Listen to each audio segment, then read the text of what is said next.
మహాపట్టణమా, ఇంత ఐశ్వర్యము ఒక్క గడియలోనే పాడైపోయెను. సర్వాధికారియు అనంత జ్ఞాని అయిన దేవుడు భవిష్యత్తులో సంభవించు సంగతులను నీకు తెలియజేస్తూ ఉన్నాడు.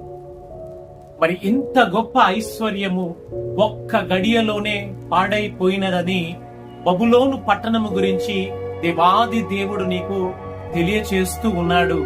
అది దయ్యములకు స్థానముగాను, అపవిత్ర ఆత్మలకు ఉనికిగాను, అసహ్యమైన పనులకు ఉనికి పట్టుగాను ఉన్నదని దేవుడు దానికి ఒక్క గడియలోనే తీర్పు తీర్చెను అని ఆత్మ స్వరూపిగా నీతో మాట్లాడుతూ ఉన్నాడు.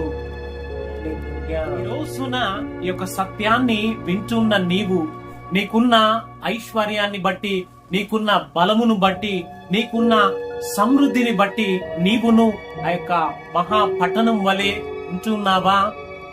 అయితే దేవుడు నీతోనే మాట్లాడుతూ ఉన్నాడు.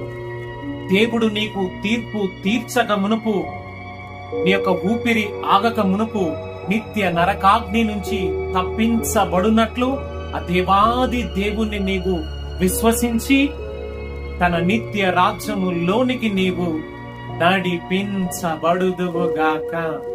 ఆమేన్.